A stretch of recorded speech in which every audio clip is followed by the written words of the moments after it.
참 사는 게 요즘 쉽지가 않지요. 코로나 때문에 많은 자영업자들이 망해가고, 그리고 빈부격차도 심해지니 인터넷을 보면 나 빼고 다 행복하게 잘 사는 것 같고, 저도 그런 생각에 세상에서 벗어나 나만의 길을 가겠다고 이렇게 삶을 외롭게 살다가 얼마 전에 상상도 못한 일이 벌어져서 이렇게 사연을 보내게 되었습니다. 저는 사실 아주 힘들게 자라온 사람이었어요. 길지 않고 짧게 말하자면 눈이 안 보이는 외할머니와 여동생 한 명을 두고 저 혼자서 집안의 가장이 되어 모두의 생계를 책임지는 그런 상황이었지요. 쉬운 상황은 아니었습니다. 제가 고등학교 3학년 때 아버지께서 트럭을 몰고 가다가 전복이 되어서 사망한 상황이었고, 집에 빚만 있어서 비빌 구석 없는 저는 하루아침에 가장이 된 거였어요. 정말 쉽지 않았지요. 너무너무 힘들었고 마음이 찢어질 것 같았습니다. 아빠, 이렇게 일찍 돌아가시면 어떻게 해요? 아픈 나는 어떻게 하라고요? 나는 마음이 이렇게 아픈데 아빠가 없으면 안 되는데 동생이랑 할머니는 제가 어떻게 돌봐요?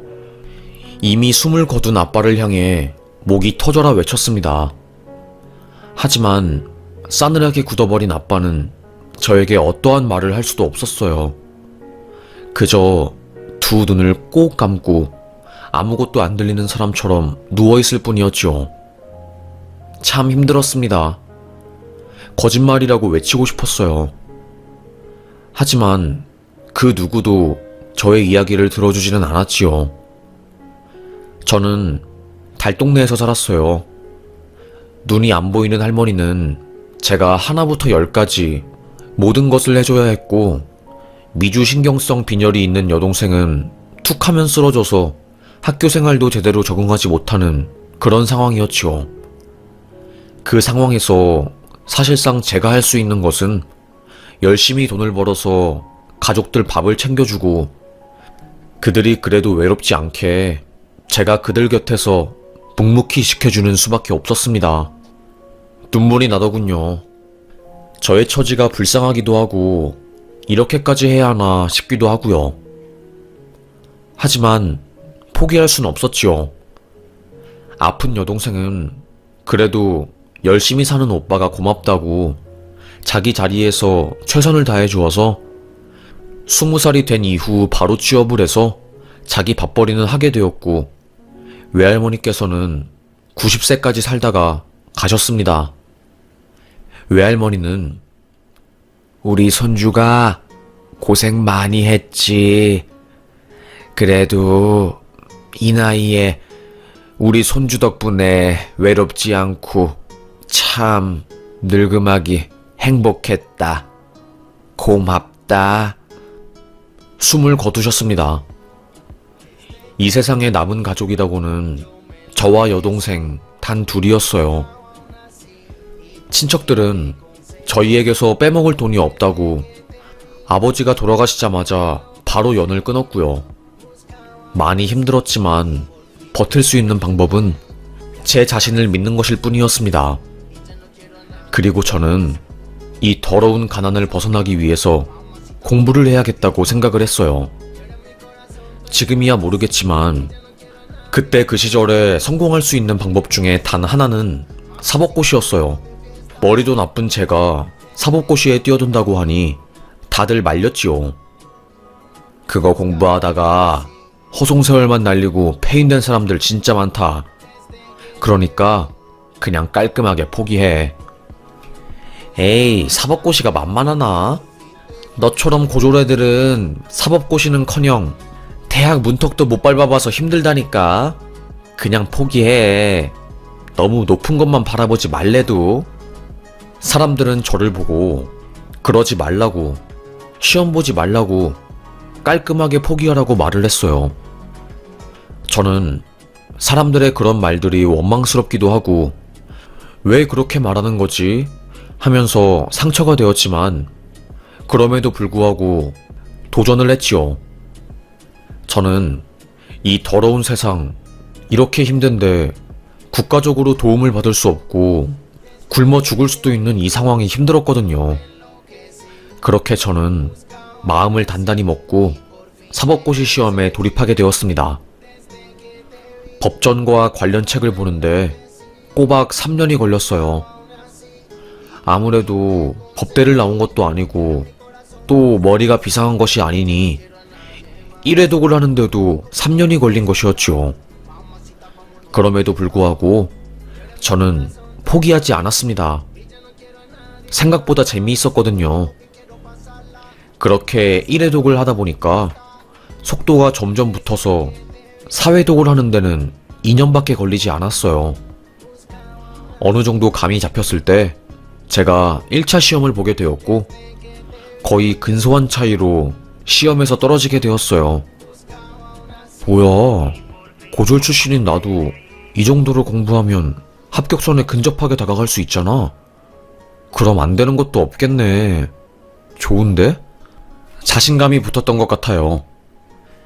낮에는 막노동을 하고 밤에는 공부하고 그야말로 주경야독이었지요. 그렇게 공부를 7년 정도 했을 때 저는 1차 시험에 당당하게 붙게 되었고 제가 사는 달동네는 그야말로 난리가 났어요. 이야, 아니 참 어떻게 자네 사법시험 1차에 붙을 수가 있나? 다들 난리도 아니었습니다. 하지만 저의 인생은 참 기구했죠. 1차 시험에 붙고 논술로 글을 쓰면서 시험을 보는 2차 시험을 대비하고 있을 때 일이 터지고야 만 거였어요. 저희 동생이 결혼식을 올리는 그날 제가 그곳에 가다가 사고를 당하게 된 거였습니다. 트럭에 부딪혀서 크게 다친 거였어요. 그때 제 인생은 망하게 되었습니다. 눈을 뜨니 6개월이 지나 있었어요. 저는 아직도 이걸 쓰면서 거짓말 같아요. 동생은 저의 교통사고 소식을 듣고 결혼식 입장 2시간 전에 전부 다 취소를 하고 저희 병원에 달려왔고 제가 총 8번의 수술을 받는 동안 집에 들어가지도 않았대요. 우리 오빠 살려야 한다고, 결혼이고 나발이고 우리 오빠 죽으면 나는 결혼도 안 하고 죽을 거라고, 우리 오빠 없으면 안 된다고 하면서요. 처남도 아내가 그렇게 힘들어하니까 결혼식은 나중으로 미루고 혼인신고만 하고 살자 생각을 하고 저의 병원에 있으면서 저를 간호한 거였습니다. 의사 선생님은 이 정도면 죽을 수도 있다, 마음의 준비를 해야 한다고 하였지만 동생은 저를 포기하지 않았대요. 우리 오빠 이렇게 보낼 수는 없다고, 절대로 이렇게 보낼 수 없다고 하면서요. 얼마나 감동이에요. 하여튼 지극한 정성 때문에 저는 살아나게 되었고 눈을 뜬 거였습니다. 눈을 뜨니까 온몸이 부서져서 철심으로 가득했고 사법고시 시험 준비는 무슨, 살아나는데 급급했습니다. 그렇게 제가 회복을 하고 재활치료를 받고 해서 사람 구실하는데 꼬박 3년이 걸렸습니다. 오줌 주머니를 차고 다닐 정도로 저는 거의 반불구였는데 어떻게든 우리 동생 곁에 더 오래 붙어 있어야겠다 생각을 해서 겨우겨우 힘을 낸 거였어요. 저는 손가락도 다 부러져서 펜을 다시는 잡지 못하는 몸이 되었고 그래서 사법고시는 눈물을 머금고 포기할 수밖에 없었습니다. 목숨이 날아갈 뻔했지만 상대편 운전자는 돈이 없고 생계가 힘들다는 이유로 저에게 4천만 원만 건네주게 되었고 저는 그 돈을 가지고 병원비를 갚고 앞날을 살아야 했어요. 배운 것도 없고 학위도 없는 저에게 4천만 원은 너무나도 적은 돈이었습니다. 제 미래와 맞바꾼 돈이었으니까요. 동생은 우리 오빠 불쌍하다고, 어떻게 하면 좋냐고 하면서 저를 걱정했죠. 하지만 더 이상 동생을 걱정키칠 수는 없었습니다. 이미 동생은 저 때문에 결혼식도 미루고 저를 돌봤으니까 저는 하루빨리 사회 속으로 뛰어들어서 저의 앞길을 꾸려나가야 했어요. 문제는 취업을 할 수도 없고 몸이 망가져서 아르바이트나 혹은 건설업 일을 할 수도 없었던 겁니다. 그래서 저는 결국 작은 슈퍼마켓을 인수받아서 하게 되었어요. 제가 달동네에서 오랫동안 살았잖아요. 동네 주민들이 다 저를 아는 상황이었거든요. 그래도 그 달동네에서는 제가 젊은 축에 속했고 사람들이 저를 좋아해 주시기도 하고 동네에 무슨 힘쓰는 일 있으면 제가 아무런 대가 없이 달려가서 사람들을 많이 도와주었거든요. 그래서 동네 사람들이 저의 소식을 듣고 아래에 있는 부동산 아저씨가 저를 찾아온 겁니다. 아이고, 라온아 어쩌냐. 어쩌다가 이렇게 크게 다쳤어. 나는 네가 죽을 줄 알았다. 그런데 이렇게 살아 돌아오다니 정말 다행이야. 앞으로는 어떻게 먹고 살 작정이야? 그러게요. 저도 잘 모르겠어요. 저야 믿을 구석은 튼튼한 저의 몸뚱이뿐이었는데 이제는 그것도 못 믿고 큰일 났네요. 그냥 죽고 싶은 심정이에요. 여동생 생각하면 이렇게 집구석에 앉아있는 게 아니라 빨리 움직여서 뭐라도 해야 하는데. 내가 그럴 줄 알았어. 이번에 너 가해자한테 합의금 받은 거 돈 있지? 여기 달동네 밑에 남순 할매가 운영하던 구멍가게 있잖아. 그거 매물로 나왔어. 남순 할매가 수술 받으면서 더 이상 구멍가게 운영하지 못하게 되어가지고 이거를 팔려다가 그래도 인수인계해주고 넘기는 게 나을 것 같아서 우리 부동산에다가 의뢰를 해놨거든. 이게 내가 장부를 보니까 그래도 꾸준히 달에 100만 원은 들어오는 듯 하더라고. 적은 돈이긴 하지만 네가 지금 밖에 나가서 오랫동안 서서 일할 수도 없는 상태이고 하니까 이거라도 인수해서 살아라. 응? 좋은 기회인 것 같아. 너 지금 상황에서는. 다른 곳에 가봐라. 이런 슈퍼마켓 인수하는데 돈 1억은 우스워. 응? 사실 사법고시 1차까지 합격한 저에게 구멍가게 운영하라는 소리가 그렇게 달갑게 들려오지는 않았어요. 하지만 저는 더 이상 펜을 잡을 수 있는 몸이 아니었고 동네 어르신들 말대로 먹고 사는 게 가장 급한 문제였기 때문에 알겠다고 말했죠. 감사하다고, 내게 이런 정보를 줘서 정말 감사하다고, 빨리 앞가림해야 하니까 그 가게라도 인수받겠다고 했죠. 그렇게 저는 구멍가게 아저씨가 되었습니다. 그래도 참 힘들었지만 건강해져서 동네에 이런저런 이야기도 듣고 하니까 좋더라고요. 동생은 제가 구멍가게를 인수받고 먹고 살만하니까 뒤늦게 결혼식을 올리고 일본으로 갔습니다. 남편 회사가 일본 쪽으로 발령을 내려서 그곳으로 갔어요. 동생에게 약속했지요. 걱정하지 말라고, 오빠 잘 살 거라고 하면서요. 그 뒤로 저는 계속 구멍가게를 운영했습니다. 별의별 일이 다 있었어요. 강도가 들어와가지고 저를 인질로 잡아서 계산대 안에 돈 다 내놓으라고 하는데 5만원도 없어서 풀려난 사건도 있었고, 불륜 남녀가 새벽에 몰래 제 가게 안에서 더러운 짓거리를 하다가 앞에 키우는 진돗개가 문 사이로 들어와서 그 둘을 콱 물어버린 탓에 남자가 병원에 실려가고, 참 저도 그 가게를 운영하면서 별의별 일을 다 겪었지요. 그럼에도 불구하고 그래도 구멍가게를 운영하면 사람 사는 이야기를 들을 수 있으니까 그 사람 사는 이야기를 듣는 게 저에게는 큰 기쁨이기도 하고, 외로운 삶에서 조금이나마 그 외로움을 달랠 수 있으니까 참 좋았습니다. 그런데 어느 순간부터 구멍가게에 자꾸 재고가 하나씩 비더라고요. 제가 아무래도 꼼꼼한 성격이라서 재고 같은 관리를 확실하게 하거든요. 제가 그런 성격이다 보니까 그 달동네 애들도 저희 가게를 함부로 들어와서 물건을 훔치지 못해요. 그런데 이상하게 자꾸 물건들이 하나 둘씩 없어지는 겁니다. 양송이 스프, 오뚜기 3분 카레 이런 것들이요. 저는 아니 가격이 별로 비싼 것도 아닌데 어디 좀도둑이 들었나? 참 답답하네. 나도 먹고 살기 힘든데 누가 쥐새끼 마냥 이런 거를 자꾸 한두 개씩 훔쳐가는 거야. 아주 미치겠네 진짜. 대체 누구야?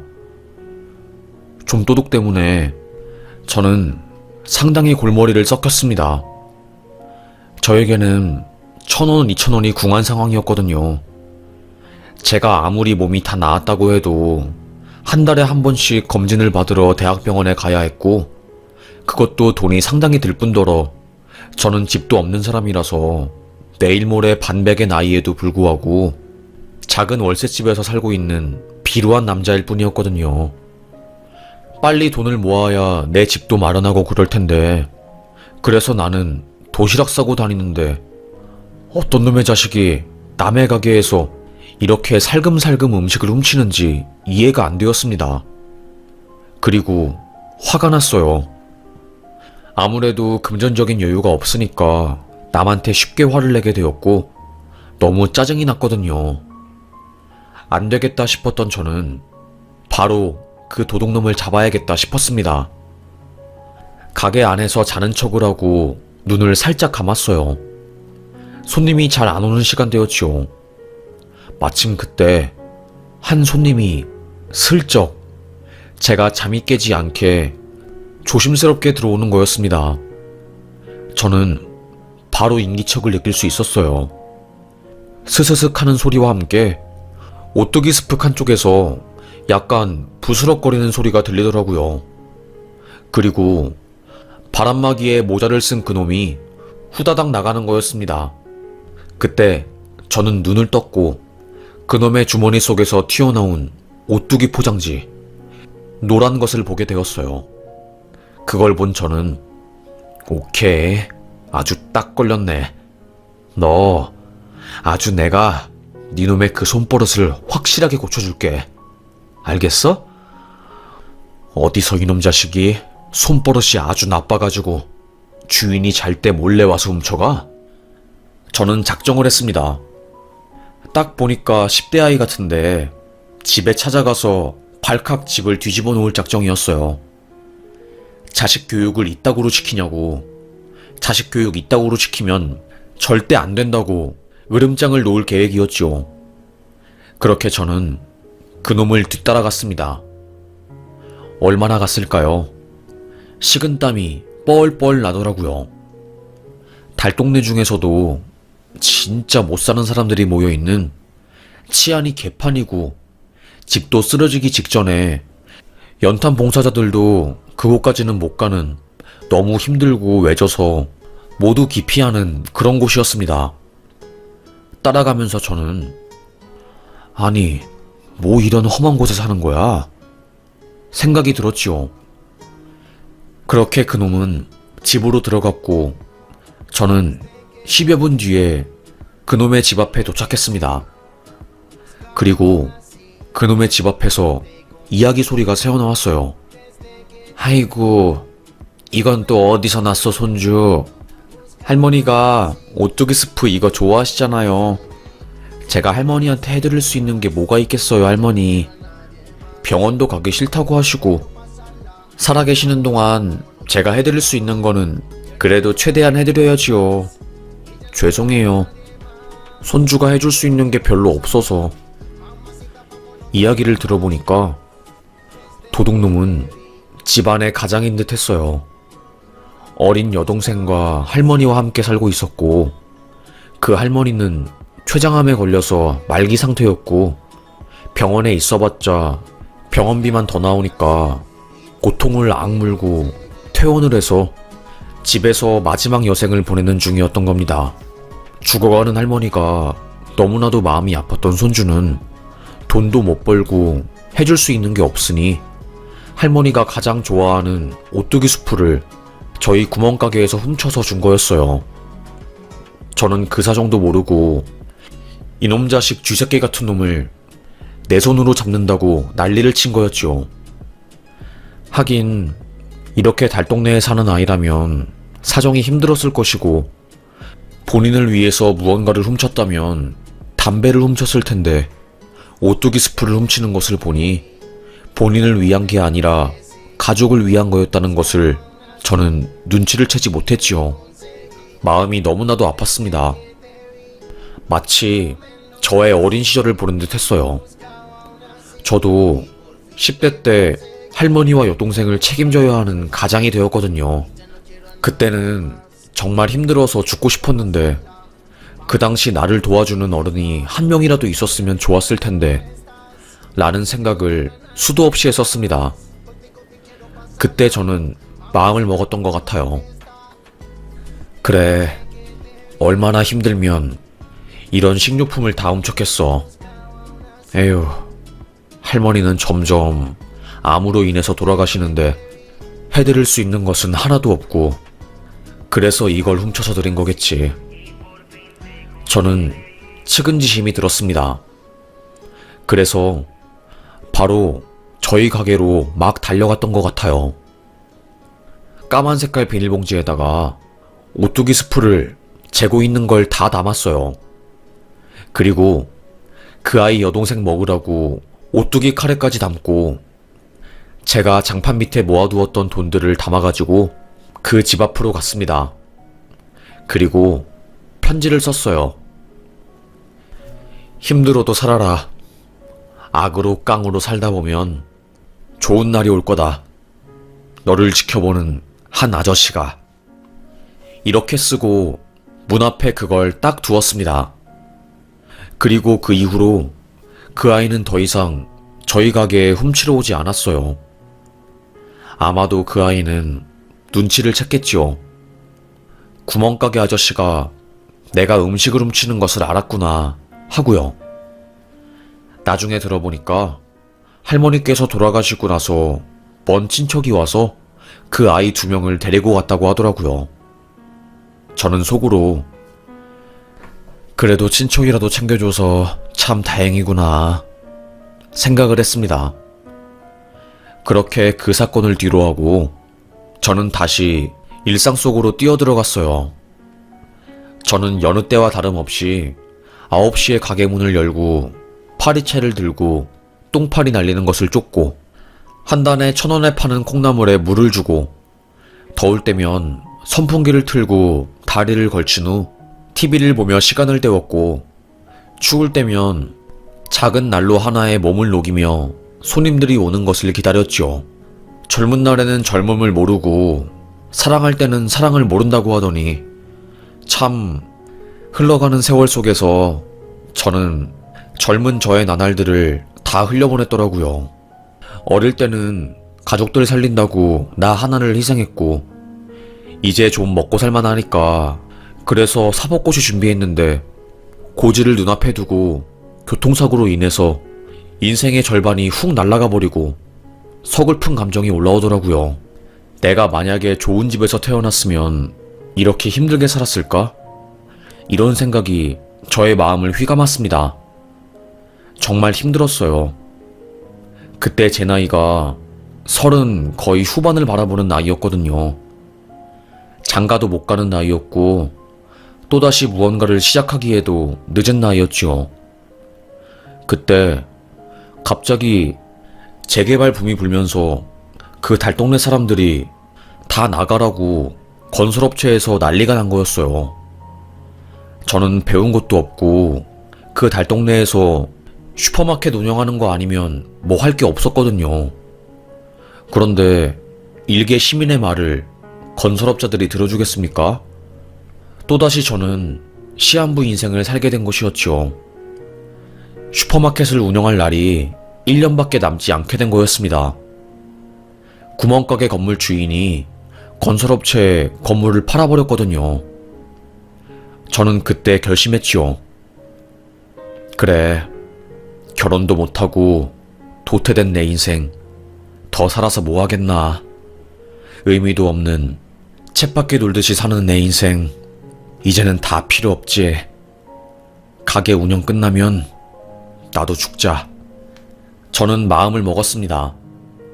그렇게 그냥 세워라 내워라 살고 있을 때 누가 가게 문을 쿵쿵 두드리더라고요. 뭐야? 문 열려 있으니까 들어오시오. 소리를 쳤습니다. 그때 키가 훤칠한 한 사내가 들어오더라고요. 양복을 아주 멋있게 쫙 빼입고 꽤나 멋진 사람처럼 보이는 녀석이었어요. 속으로 저는 우리 동네에 이렇게 폼이 나는 녀석이 있을 리가 없는데 누구지? 싶었습니다. 그때 그 녀석이 저에게 말을 걸더라고요. 안녕하세요. 저 기억나실지 모르겠는데 8년 전에 여기서 오뚜기 수프 훔쳐가던 학생입니다. 저는 진짜 깜짝 놀랐어요. 아이고, 세상에나. 아니, 그 아이가 이렇게 훌쩍 자랐다고? 제 눈을 의심했습니다. 그 학생은 저를 보자마자 무릎을 꿇더라고요. 그때 훔쳐가서 정말 죄송합니다. 사실 저희 집 앞에 오뚜기 수프랑 편지를 두고 가신 것을 보았을 때 저 너무 창피했어요. 구멍가게 아저씨가 저에게 그걸 두고 간 것을 알았거든요. 그래서 제가 너무 죄송하기도 하고 감사하기도 해서 그래서 꼭 성공해서 아저씨 찾아와야겠다 마음을 먹었거든요. 저는 놀랐어요. 알고 보니까 그 아이는 할머니가 돌아가시고 난 이후로 친척집을 전전하다가 우연히 동대문 패션 사업가의 눈에 띄어서 온라인 쇼핑몰 모델로 활동을 하다가 그쪽에 재능이 있어서 모델로 활동했다는 겁니다. 파리에도 가고 이태리에도 갈 정도로 꽤나 그쪽 계열에서는 유명하고 돈도 많이 벌었다고 하더라고요. 저는 몰랐거든요.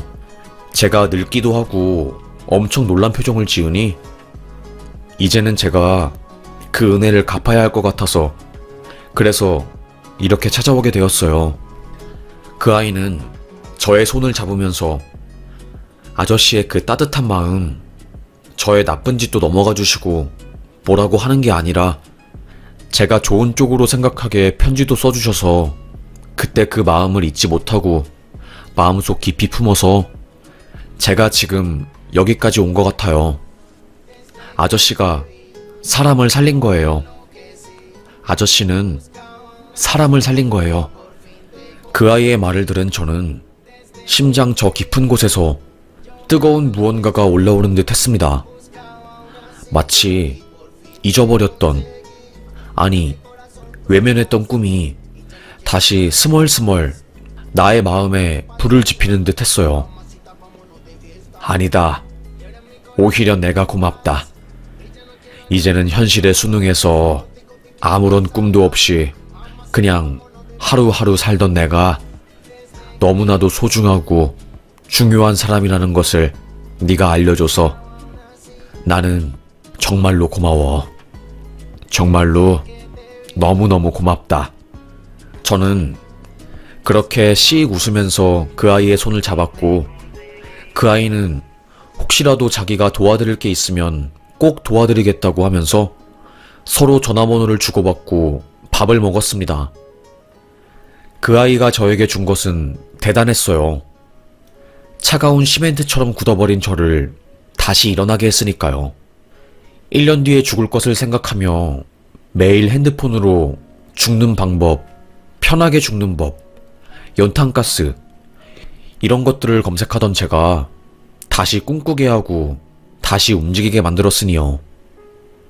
저는 그 아이와 헤어진 뒤 포기했던 사법고시 시험을 다시 검색하게 되었습니다.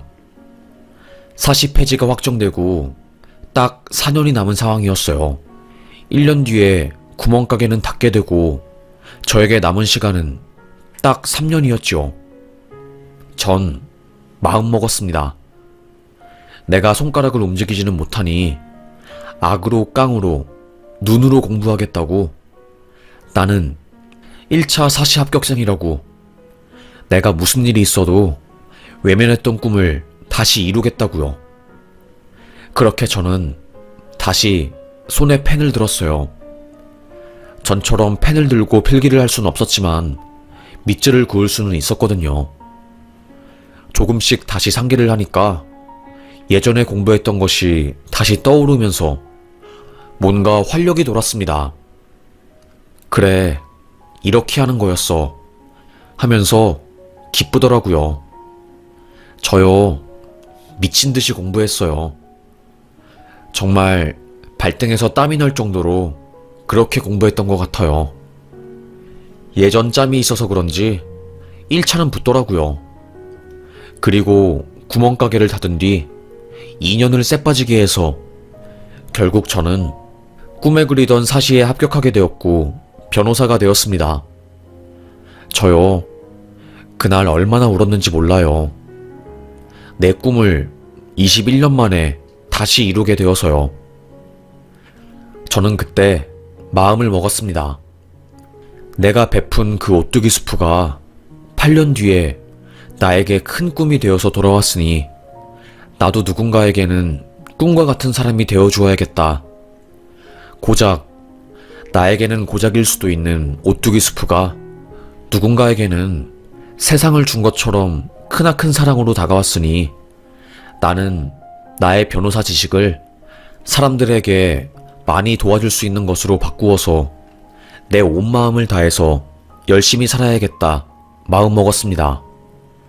그래서 그때 제가 검사 임용에 가능한 점수를 받았음에도 불구하고 저는 검사로 가지 않고 대형 로펌 제의도 거절하고 바로 전 아이들, 결식아동이나 힘들게 사는 사람들을 돕는 변호사가 되기 위해서 단체에 들어갔어요.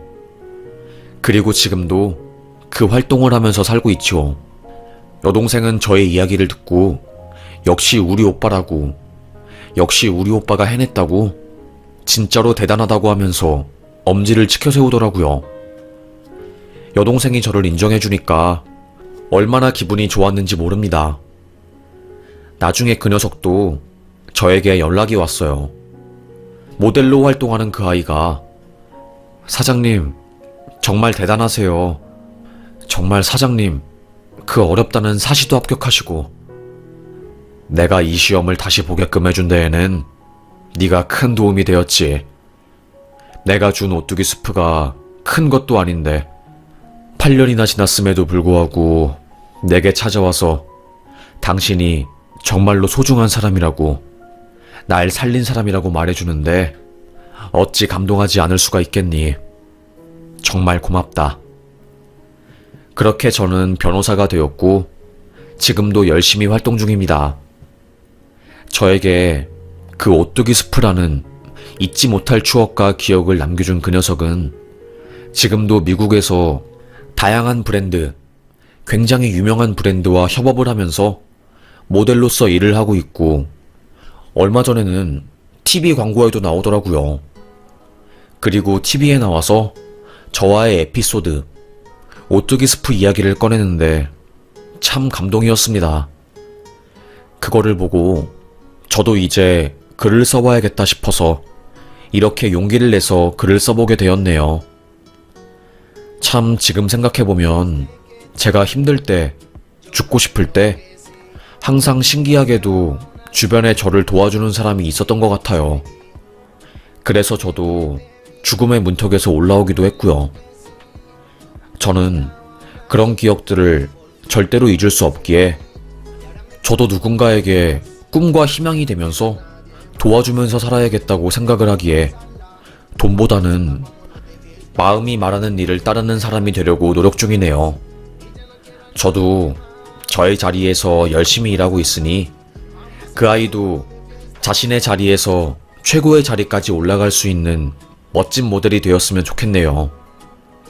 저는 이제 저의 상황과 환경을 탓하지 않아요. 힘든 환경에서도 내가 잘할 수 있는 것들이 있고 그런 것들에 집중하고 몰입을 하다 보면 어느새 근심 걱정은 멀리 가 있고 행복하고 편안한 감정들이 올라오거든요. 교통사고로 인해서 죽을 뻔한 목숨이었지만 기적적으로 다시 살아나서 새 인생을 살게 되었으니 그러한 것에 감사하면서 하루하루 살아보려고 합니다.